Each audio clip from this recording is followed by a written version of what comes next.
must be pissed off.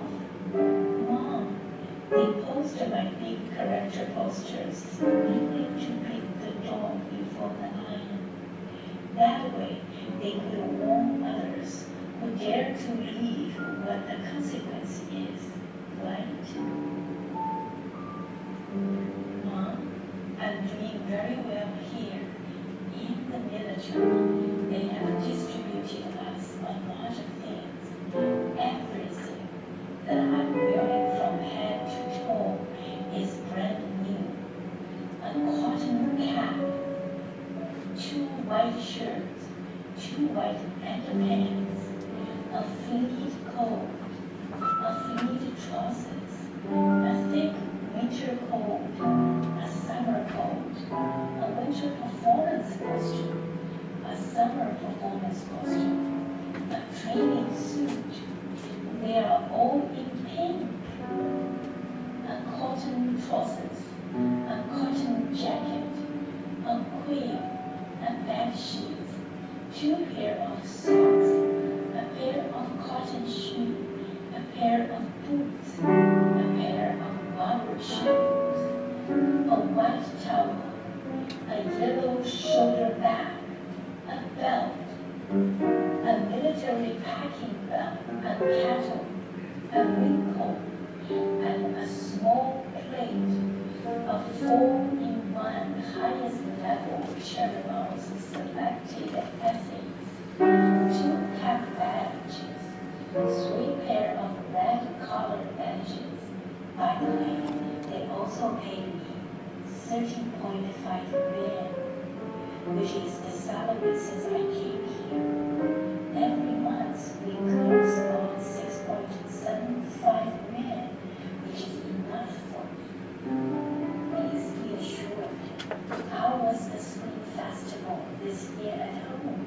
I had a good time here, traveling with the company to perform the model play for the soldiers too.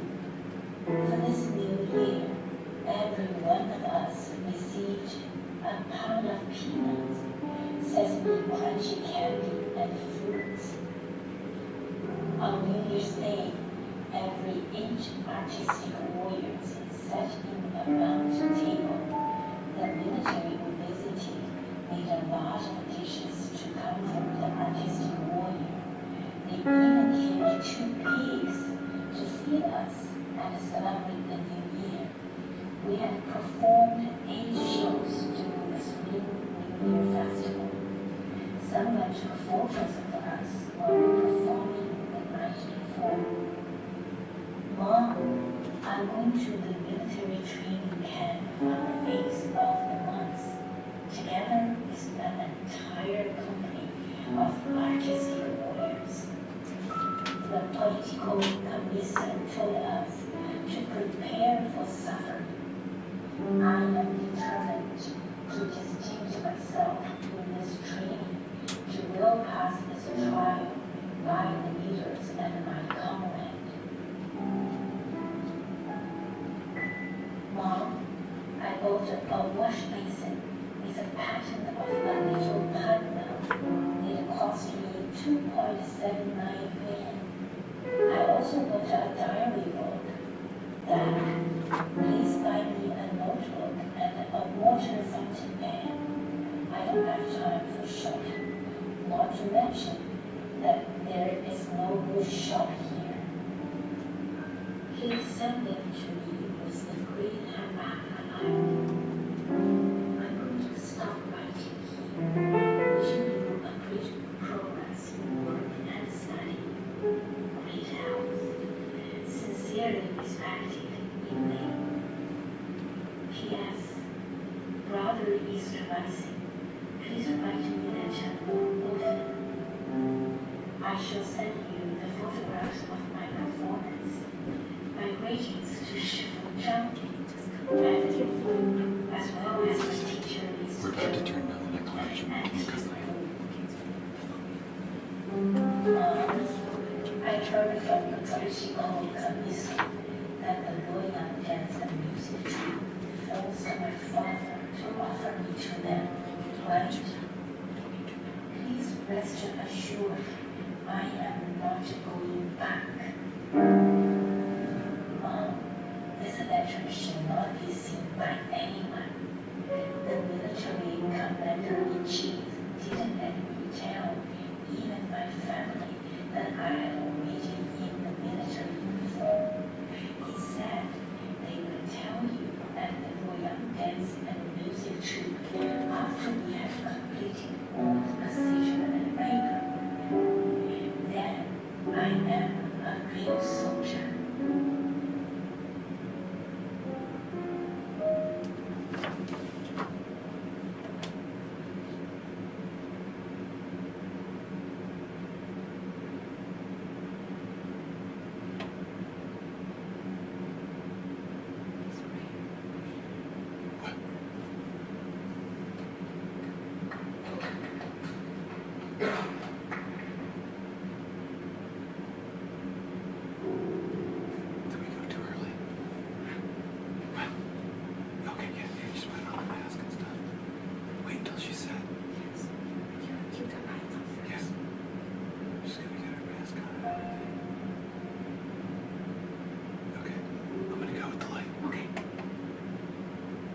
I leave you, sullied by lust and malforce. In a wanton way, he stirs the gale of her desire and leaps at the shaded veil. Consummation within the mind, but an apparition. No proof.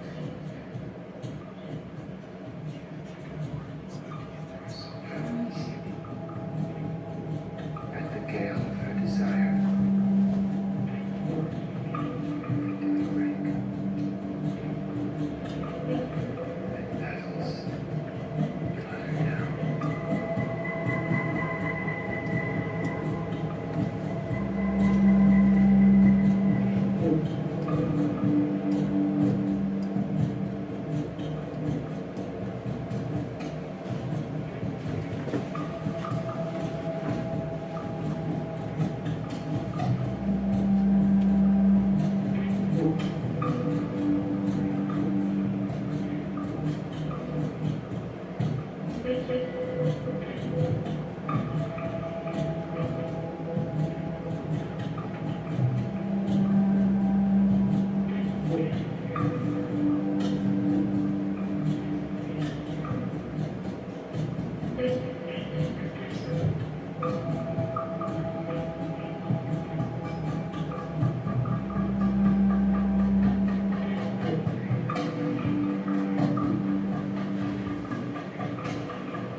谁也不能给谁看。首长不让我打听叮咚的事情告诉家里，说等把手续全部办完了，那时我就是你真正的解放军战士了。妈妈，这封信谁也不能给谁看。首长不让我打听叮咚的事情告诉家里，说等把手续全部办完了，那时候我就是你真正的解放军战士了。妈妈，这封信谁也不能给谁看。首长不让我把天地中的事情告诉家里，说等把手续全部办完了，那时我就是你真正的解放军战士了。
Thank you so much for coming. That's why I was trying to figure out with her when we had that meeting. She changed something, and then she said everything's the same. And then, Thank you very much for coming, and thank you, friend, for giving us this opportunity to try out. yeah, I mean, I did it, but I just didn't know where she wanted it. I think it's just longer than And originally. well, it is. No, that's not. That was It's all very that interesting to talk about your own work. It's kind of hard to talk about it. But I would like to actually talk about it in a few different levels. So in one of the levels, people like to wanted to express art, using the art to express concept. Sometimes you want to making this in the different levels of concept. Can be abstract, and can be just express the feeling of this human existence. But for me, I think it goes through quite a long time exploring. And I found that it's wonderful to have a concept. It's amazing to have a technique. But things like all of those things is not really reaching to the deep satisfaction. And I think that to me, in creating my own work, I always try to find some kind of image that allows me to thinking down, thinking deeper, thinking something that is not only about how is the movement tells, how does the material tells stories, but somehow kind of reaching a place that allows a dream to happen.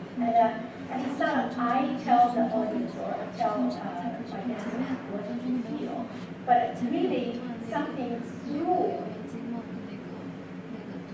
some kind of feel goes deeper. It could be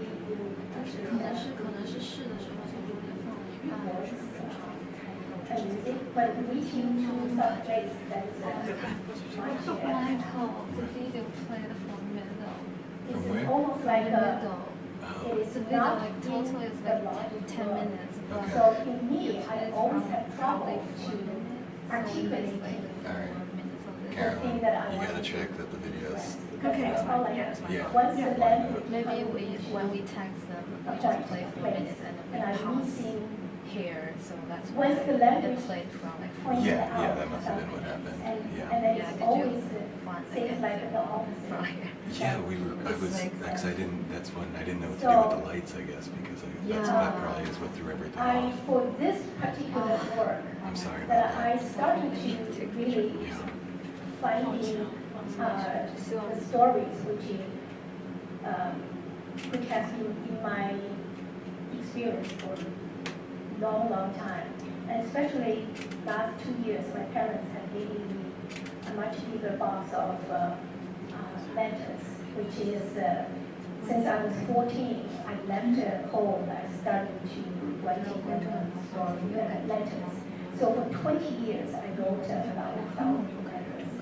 And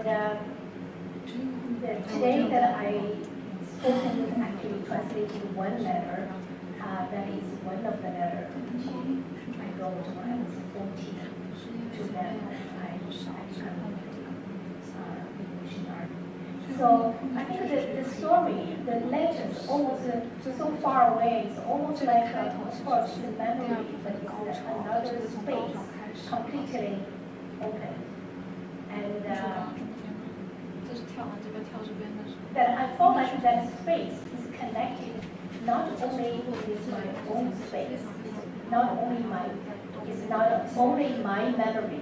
It felt like there's a memory of many generations. So I was interested in dreams. So then I started to doing research and studying dreams. I went to really training in lucid dreaming and went into how you going back to your past and how can you compartmentalize your past and almost going back there, finding your DNA and compartmentally to have a dialogue and introduction back.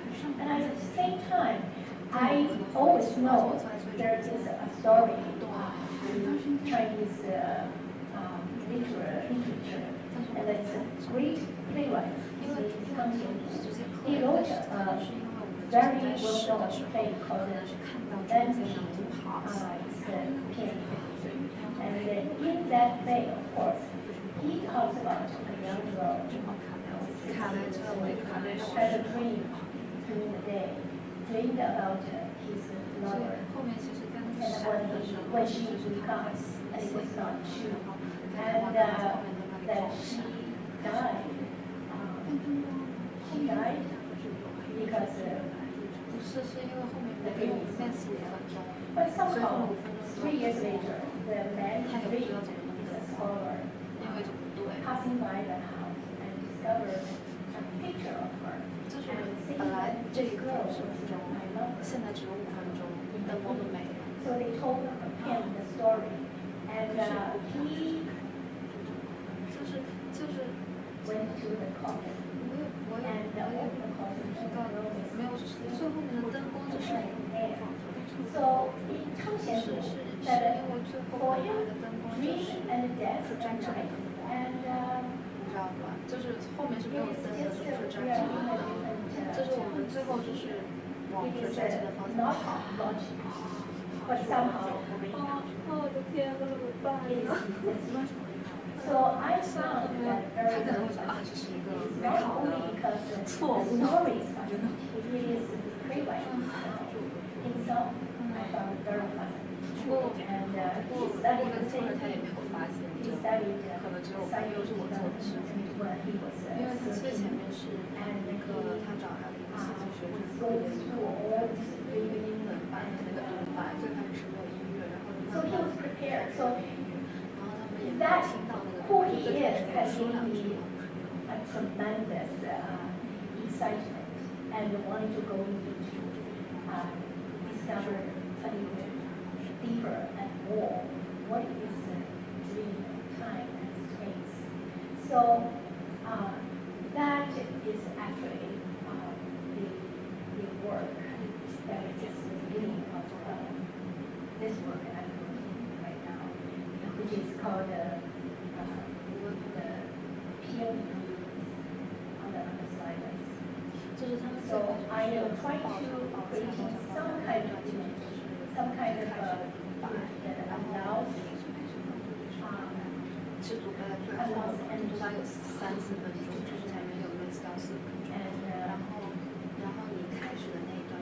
well, that is part of the origin of this work. And right now that I'm creating this work is the first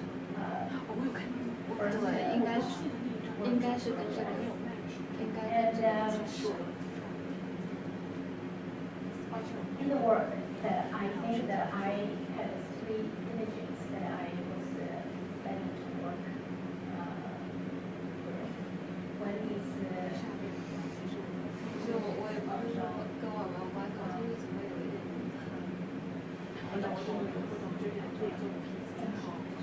and 但是可能it is using 我还是有看 calligraphy paper.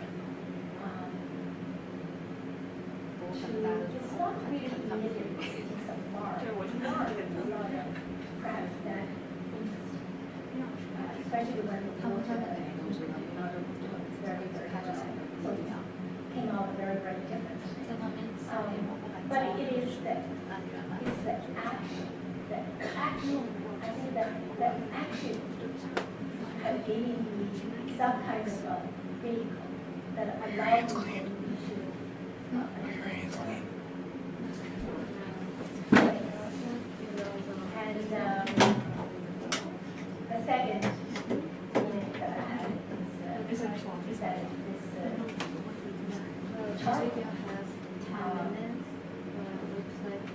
this charcoal that I tried myself before, but this time, of course, we were doing it very, very different. Things like I wanted to make some marks, but it's not also not immediate what the mark looks like. But it's by making the mark, I hope that this end goes too far to bring some kind of connection. And the last one is letters, which is that there are thousands of them. So what we don't want to miss the past first is far. So you have to be quiet up here. Everyone can hear you out there. So that is the 3 images that I want to workshop with, and that is for class tonight. Well, I wanted to talk a little bit about, here is my 2 amazing dancers.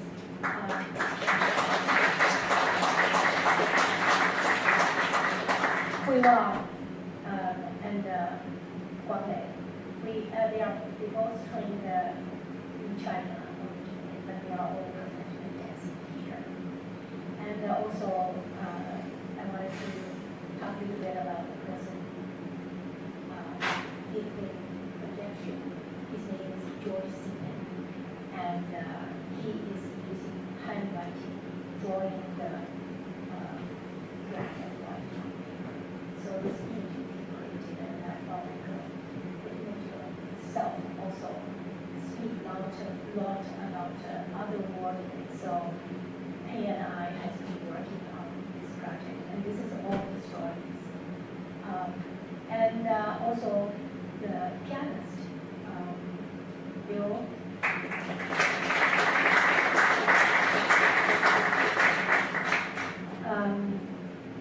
We know each other from Sarasota, and we did some work professionally, actually. So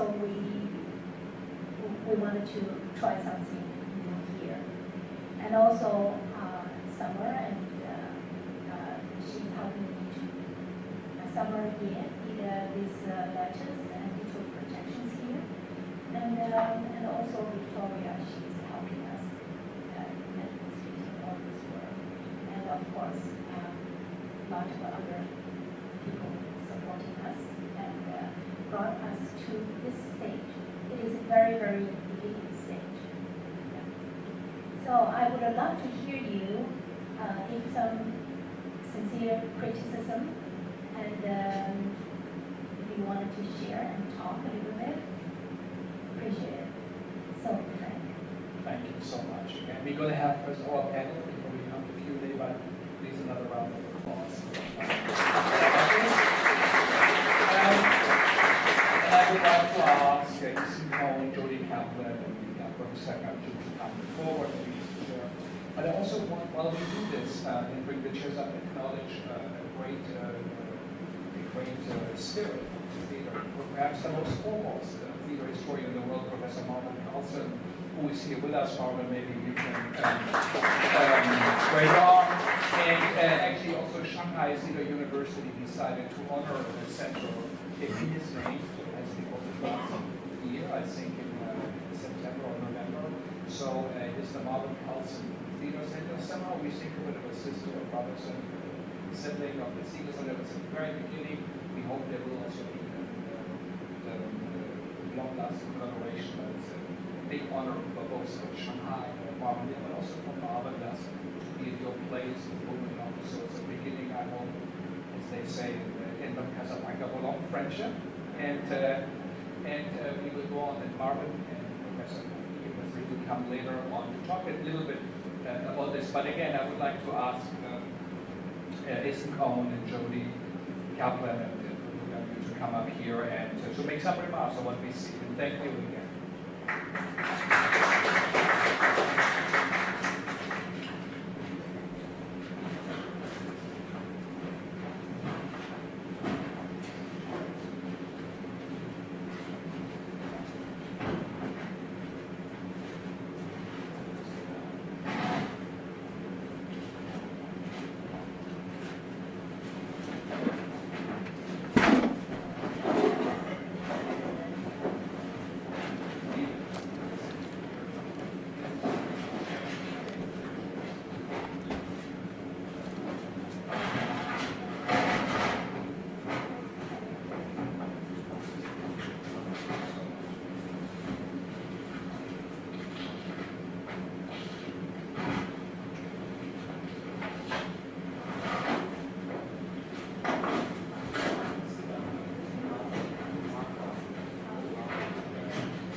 Hi, I'm Jody Kaplan, and I'm the agent for this project, Peony Dreams, with Yin Mei. And I have seen a few different incarnations. Our was hosted by Galleries out in Beacon, and it was an extraordinary event. And I focus more on the dance world, but I really like that bridge that Yin Mei offers between dance and visual art and spirit. And on the way here, I was reading the Peony Pavilion in my car. It just couldn't be a bigger contrast with all those cute flowers and dreams. And we really think of dreams as this beautiful, lovely realm. And there is a darker side as well, and there's a deeper side as well. And I feel like Yin Mei, through this work today with the three mediums, really explored that in a very powerful way and a very personal way. So I just want to commend her work and also just contextualize it and say that it really is quite extraordinary in terms of dance and in terms of dance theater and dance movement, and the two dancers that accompanied you were just perfect compliments to your work. Thank you. My name is Yin, and I'm actually a visual artist. I really enjoy Yin Mei, Professor Yin's performance tonight. It reminds me of a similar event this summer. A few months ago, Yin Mei performed an extraordinary dance with ink at the opening ceremony of a Chinese landscape painting. I co-curated with Ms. Cohen, and in her dance was just an extension of painting from the wall to the ground, and from the realism to abstraction. Chinese ink painting is one of the oldest continuous artistic traditions in the world. A great feature of Chinese art is flow. The flow of brush, the flow of air, flow of mind, and the flow of action. Yin Mei's performance was well expressed this feature and created a unique avenue for visual art, especially for the Chinese art. Her performance gives a new meaning and more depth of abstract expressions in Chinese art. It is a rediscovery and extension of ancient Chinese calligraphy and brushwork. Yin Mei's actions are powerful but not spontaneous.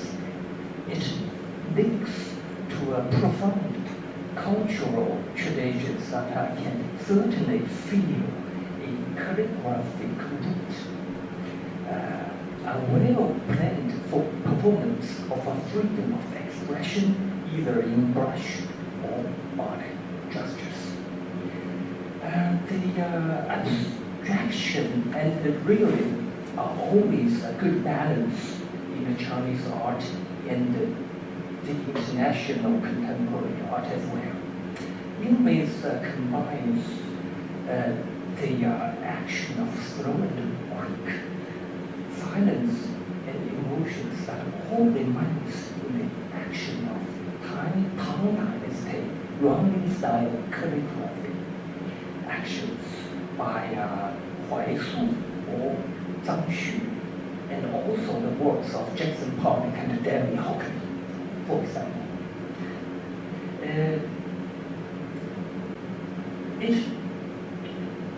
Yin Mei, Zhang Xu, the Tang Dynasty calligrapher, used his hair as a brush writing Chinese character when he is dancing. It is recorded in the Chinese history of art. It was truly an action art with free expression, and free expression is always the essential of Chinese art. Art is one of the foundations of Chinese civilization and the dimensions of Chinese culture. Indeed, today, Yin Mei's wonderful performance really helped us to better understand the Chinese art and the Oriental aesthetics. Thank you very much for your wonderful performance.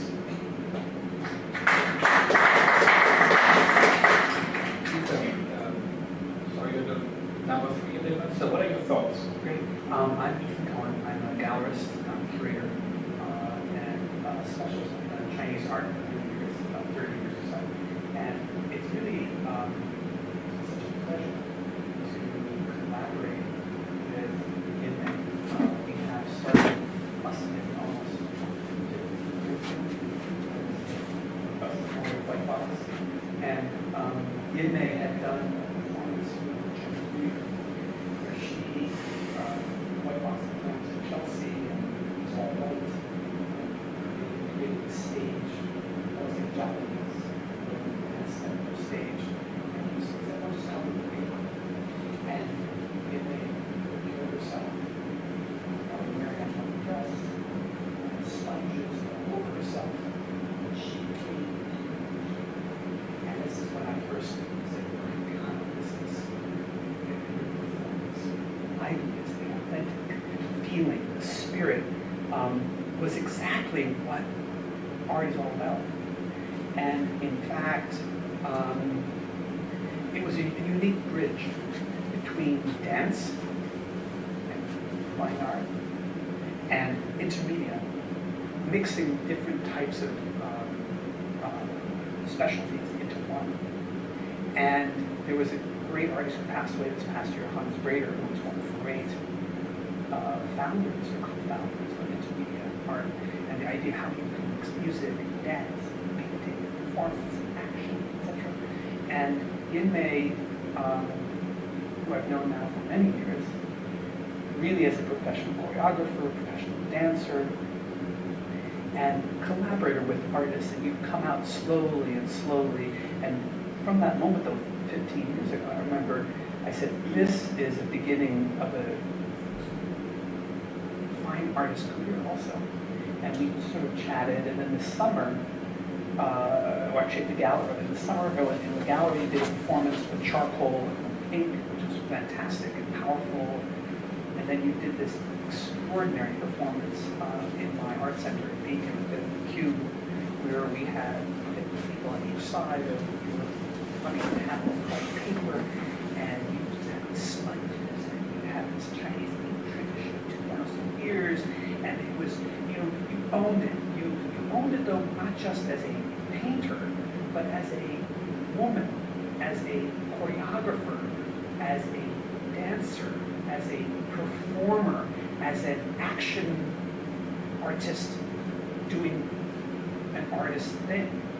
And you captured something that is so special. Your traces on the paper are, you know, are important, but it's really, it's who you are, your spirit, at that moment.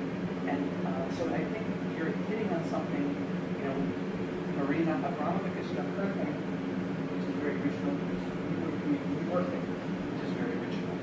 And you're doing something as a woman, as a dancer, as someone who is Chinese origin, who lives in America, as a global artist. And I think you're hitting on something that is so powerful. And in fact, you were talking about how it relates to perhaps that expressionism.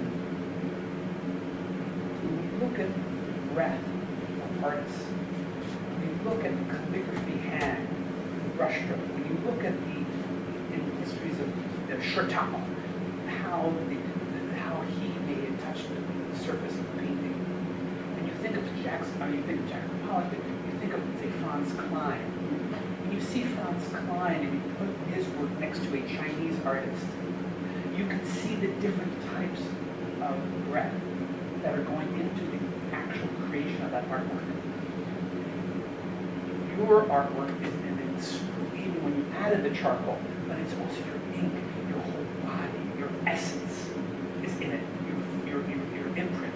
That is unique, and that's a great contribution. And I think that we will see come out more and more as we collaborate more together in the years to come. So congratulations today. Thank you. Thank you, three, very much. We're running a little bit out of time, so maybe we just will give you a time to respond before we go to the next panel. And again, she's a colleague from us at Queens College, and really bridging as a New York tradition, avant-garde tradition of the performance art, the loft art, the Pollocks, and it was a very ancient Chinese tradition, and this is something we all think about also for our upcoming program. So maybe just as a response to what you just heard, and then we go on to our next panel. Thank you all for coming and a very significant contribution. Thank you. I really very, very, very much appreciate each one of you. And I know that from here on, I will be continue closely collaborating with each one of you. That is, I'm very much looking forward.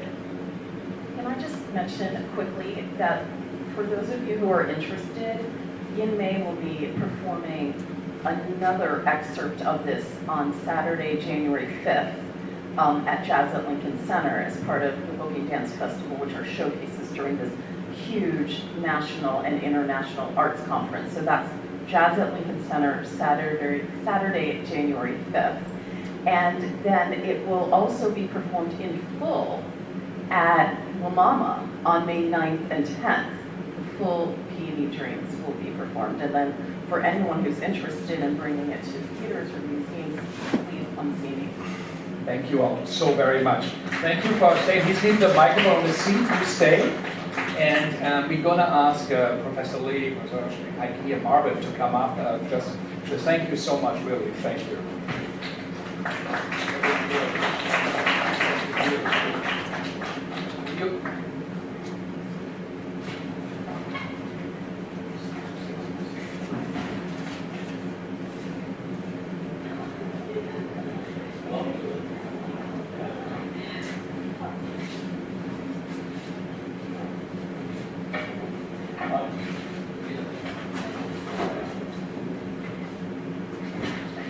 So, and we're still going to come to some questions. That's why we keep it a bit shorter. But first of all, maybe we let our guest speak, Professor Lee. What did you see? Is this? I know you are also a specialist in other fields, but do you think this is a collaboration? This is bridging worlds, art forms, and continents and cultures. 这个题目说下来，还是谈谈一下这个介绍。好，非常感谢，我用中文表示。那个非常感谢我们叶明老师给我们带来非常特殊的一个夜晚的体验。那个我觉得叶明老师呢，very grateful to you for your wonderful performance. Express is quite individual as a wonderful expression of the best gift. 叶明老师是用肢体表达思想的一个舞者。Actually, it is a kind of you are expressing your ideas. It is kind of stage and mind. 把生命中的灵与肉的一些体验，用舞蹈的方式，那个个性化的表达出来。Your experience on your soul and your body, and you see a dance, this dance stage to express your emotion, your soul, and your life experience. 所以我觉得他如果无法用声美表达的时候，就开始进入神丑，乃至进入神怪，最后又转换为声美。就是说，用声美无法表达的时候，就进入了神丑、神怪，最后又把神丑、神怪转变成为声美。It is the on the stage you see twisted body, ugliness, black charcoal, black Chinese ink. Seems a lot of ugly things, but finally, after your expression, after your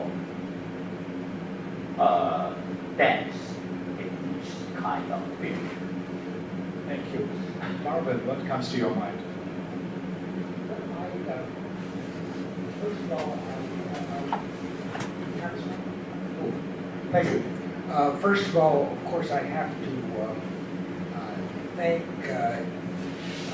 all of the performers and also the commentators for a very rich, fascinating experience. And before I say something, I want to make one strong point about the performance. But before that, I think it's important that I mention that this evening is the final official event of a week-long visit from students and faculty members headed by Professor Lee from the Shanghai Theatre Academy. It's been a great honor and pleasure to have them here, and I cannot think of a more appropriate and elegant and exciting way to end that official visit than this evening's performance. So again, I want to thank Frank and all of the participants in this evening's performance. So having said that, then I really must just say a few words about the performance. What has struck me in the commentary about the performance and in the performance itself, of course, was the tremendous imagination and intertextuality of the work with its references, as the excellent panel has pointed out, to the tradition of calligraphy, to Pollock, to body painting, all manner of contemporary material, both East and West, woven together in a very, very interesting way. There's one small thing that this is not touched on at all that I must mention because I found it extremely striking and moving. And that is the very beginning of the performance, before there's been any visual activity at all, before you've seen anything, any calligraphy, any bodies, or whatever, was the sound. And I want to call your attention to that a bit. First of all, it's very striking. I think everybody felt that. And indeed, it took you a moment or two to think, what on earth is that sound? And of course, it is the dripping of the, as we eventually find out, the dripping of the black liquid that's going to be developed later on. We don't know that now. All we know is it's a very odd sound. But a couple of things I want to say about that. One is that already, before we have seen anything, and of course, the panelists are quite right that the primary dynamic of the piece is visual. But that's not the only dynamic of the piece. Before we've had any visual thing at all, we've already been introduced orally into the central concern of the piece, which is materiality. About the materiality and the dream world. And in a very odd way, that is through the material. What on earth is causing that dripping sound, and how are we to code that? Now already this is really an interesting, and to my mind, the first time I've ever heard that particular kind of effect in the theater or in the art world.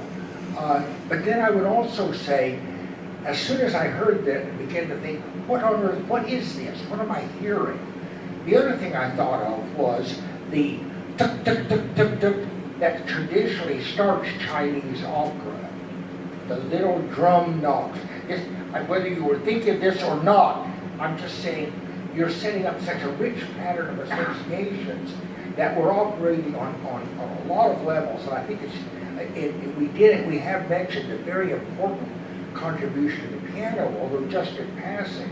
But I did want to say that even though the piece is stunning visually, and the panel was quite right in pointing out the importance, it is not entirely a visual piece.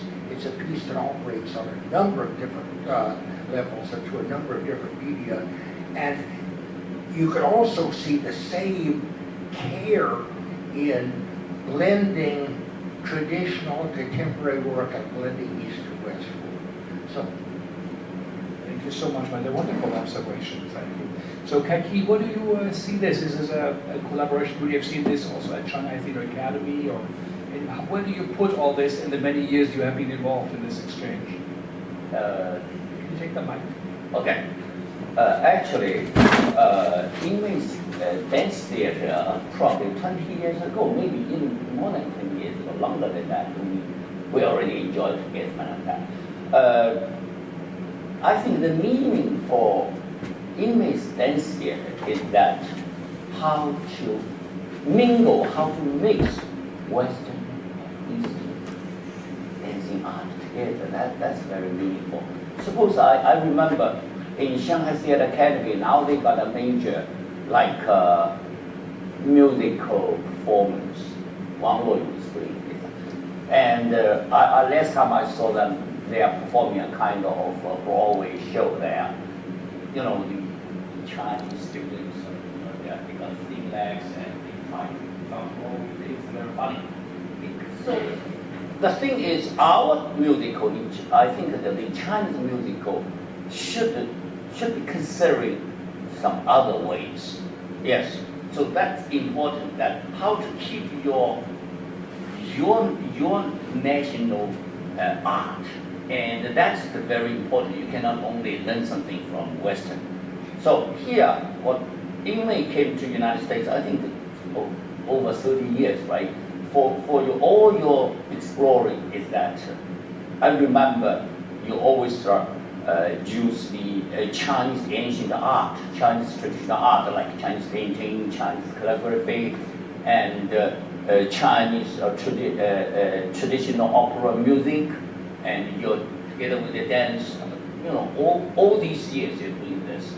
So what impressed me is now in a global, now the cultural global background, the most important thing is keep your original things and then mingle with the world. I think that's what I do. It's a wonderful thought. So maybe Michael, again, thank you guys out there for actually, could you put the light on the audience? We go directly to some questions. So we have some time reserved. Elida will come over. So maybe you just say shortly who you are, and then you can make a remark or a question. The microphone is better because it's recorded, and we'll have it. But also we do so early for some time. So maybe also from our visiting students or anybody, any thoughts, comments, or questions to the panel, or also to our first panelists, so they are also here. So any thoughts?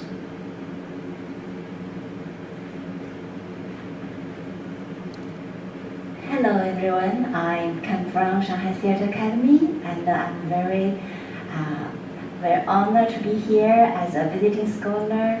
Yeah, and I have a question to Yin Mei, yeah, because you know, when we saw you and dancers dance calligraphy on the floor, and we hear the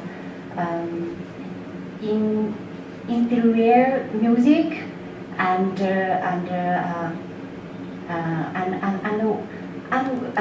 remind me the life of each of us is painting on the earth, you know.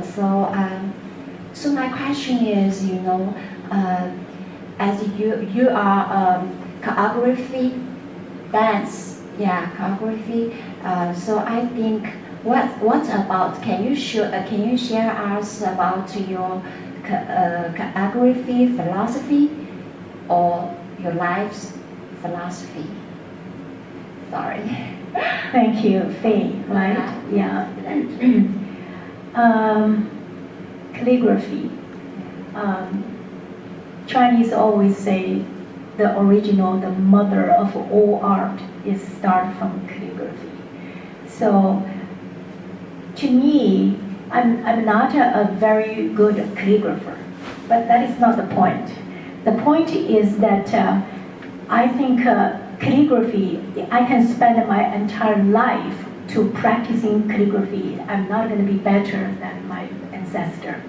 So to me, I think the paper, the ink that my ancestor used to creating something. So I'm thinking about, can I just shifting another place so I can open another space.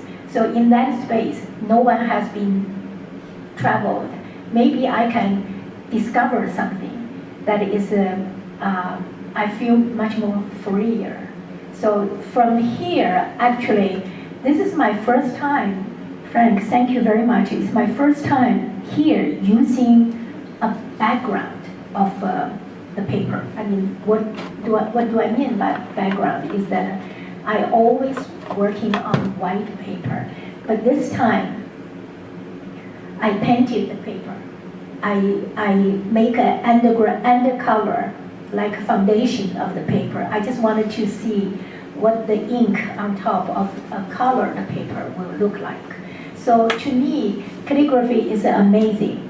It's really has an endless of possibilities to explore with. But I very much interested in the material instead of calligraphy itself. So I think the material itself, the paper, the ink, how much water you're putting in, what kind of clothes you are wearing, those materials will changing the look, the outcome of the work. So I think my philosophy, when you're asking about calligraphy, is something beyond calligraphy. So I wanted to discover something new. Yeah.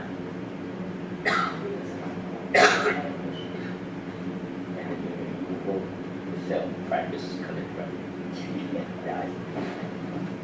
Hi, I'm Robin Reed. This is the first time I've seen you dance. Thank you, it's beautiful. You spoke about having written 1,000 letters that your parents forwarded to you. But you chose one letter. And I'd love to know about the significance of that particular letter, the story behind it, and what it means to you now. Why that letter? Very interesting.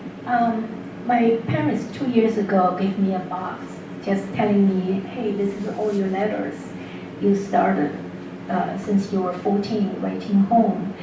So I thought, wow, this is a richness. I have to read all of that.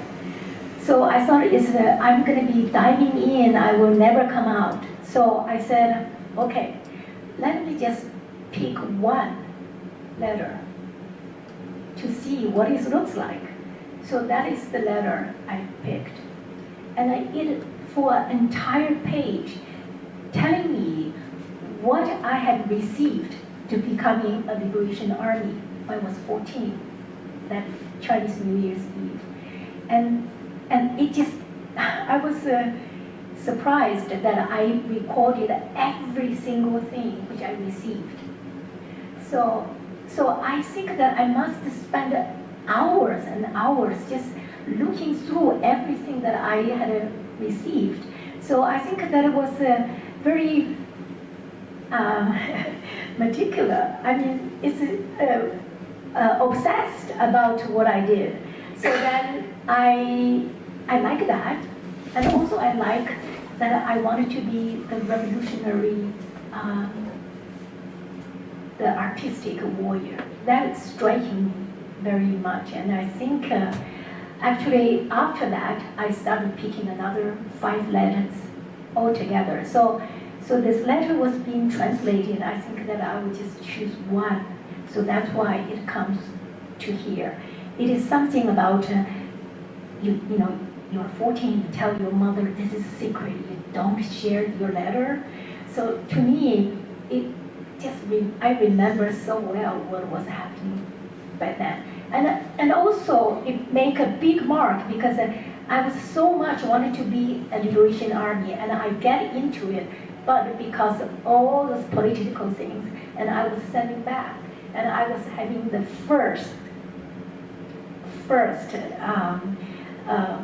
heartbroken, first experience, and that stayed with me, I think, throughout my life. So I was only in the army for 2 months. There's a lot of other stories.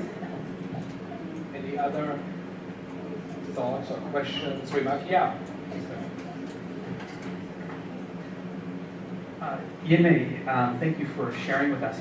I'd love to continue to hear a little bit more about why, what is it like for you as an artist today, a woman, a certain age, gone through life, and you look back on when you were 14, when you translated that letter, and the words that you're sharing with your parents, dear mom and dad, Chairman Mao said this, or I'm now a revolutionary soldier. What does it feel like in your body? What does it feel like in your spirit? What are you remembering? Can you share that with us a little bit? Thank you, Ethan. You pick up things very, very deeply. Well, to me, I think that I am old enough to say that I am the only Chinese dancer danced during Chinese Cultural Revolution, dancing all the model play. And I'm still dancing now and creating work now. And also creating work was all relating to my memory that I grew up during that time, that had made such a strong mark on me. And good or bad, it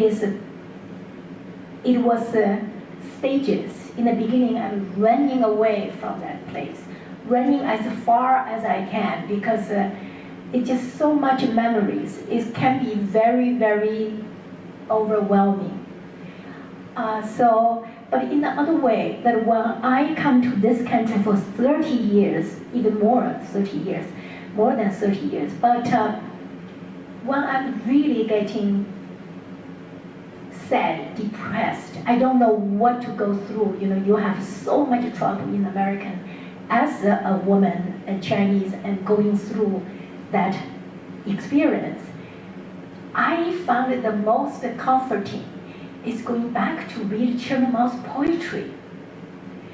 And that gave me the strength and make me feel I'm bigger than who I am. That this is Yin Mei, this little person, get depressed, get frustrated, and what can I do? So Chairman Mao would say, he said, flying to the nice layers of the sky. So for Chinese, nice layer of sky is the highest. So flying to the nice layers of sky, play the moon, or directed the moon. You can direct the moon. And diving into the 5 ocean, big ocean, to play with the turtles.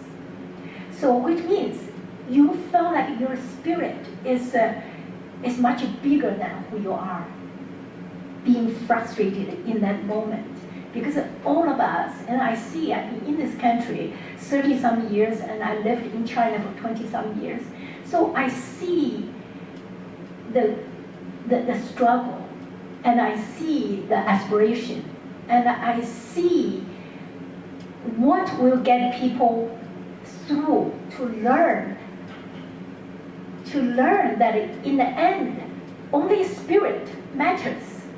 Everything you are thinking, I have this form, I have that form, I have played the materials, and I have a concept, art, all of that. That does not mean too much. Yes, you have it, you are great. But in the end, how can you connect in your spirit that you learn something, you know, you go through, whatever you go through, but in the end you come out, you say, I'm better, I understand, I'm better than before. But this is so necessary for me to go through it. So I think that to me, at this moment in my life, I think that when I creating work, it's not only about you can move better. Yes, you move better. But mainly is that your movement, what did you create? Is that really reaching people? Not you immediately reaching people. Is that you are creating something that allow people to come to you, to connect. So to me, that is more important. Maybe 1 or 2 more remarks or questions. One, and then you two. Yin Mei, you told me this is the first time you used painterly color background. My question for you is, are you going to dance with color in the future? Exactly, yes. I am going to, because I love the color. I used to love color, but I'm afraid to go into the color. But this time, I spend a month with my assistant. Every 3 times a week, we spend 6 hours just to try all kind of colors. I love the color. I love it. I just wanted to follow through on a comment that Ethan made, just acknowledging that age 14 is just such a, an innocent age in a way, and it's a transformative age. And just to mention that in conjunction with Peony Dreams, Yin Mei does have an outreach program that you designed called Reach Out 14. So she actually, you could talk a little bit about it, but I just wanted to say that you are aware, this was a transformative age. This is when you left home, you went to become I love the term artistic warrior. I just love that. And really helping everybody that sees the work process it by a program called Reach Out 14, where you're either working with, school-aged children who are not yet 14 and think, what will my dreams be at 14? Or reflecting back on all of us, whatever age we are, about what our experiences were at 14. So that was something that you really have on a separate life, you know, connected with this project. You're looking at outreach for that age.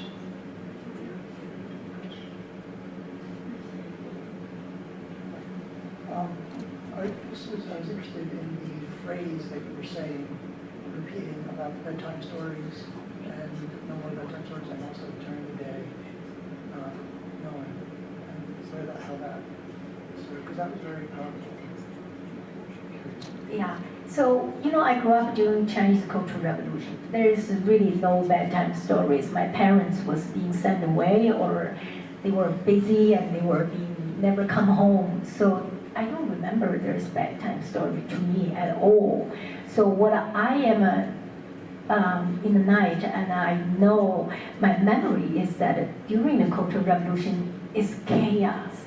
It's just like total chaos. I can remember my classmates and his brother being beaten to death, and in the middle of the night the parents was cactus, the dog, so they cannot allow to cry.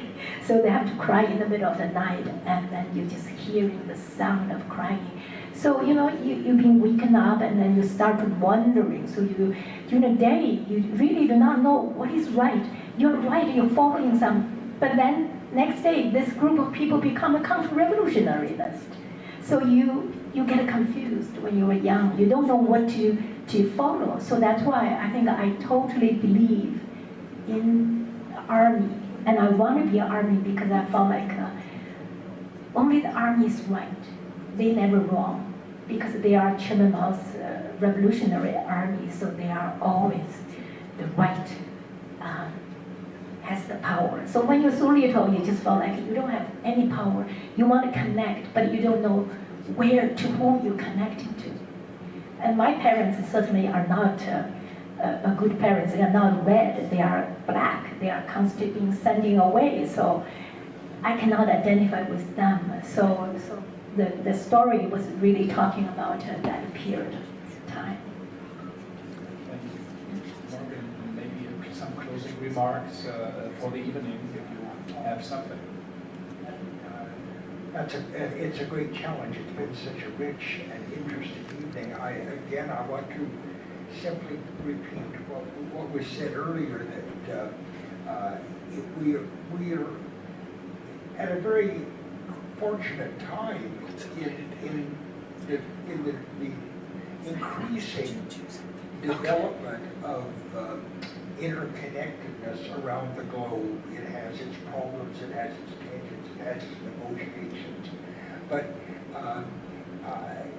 it is a wonderful time when an occasion like this can happen in a city like New York or like Shanghai, with not only with people from a great variety of cultures, but a common interest in humanity and enriching and deepening the artistic experience.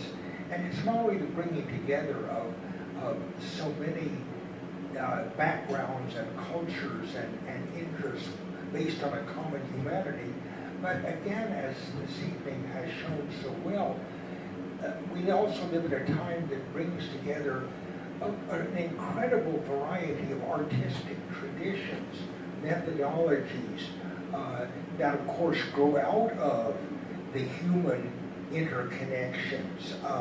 And I think this evening has been a wonderful illustration of both of those convergences, of the cultural and human convergence, and of the convergence of different art forms and art experimentation. So it has been, I think, a very special, highly symbolic, and quite moving evening. Well, thank you so much. We all want to see you at the reception around the corner on 12 East 36th Street. It's really 3-4 minutes. But thank you to the panelists, also for the first panel, and wonderful contributions. And I think stand up and one day more applause.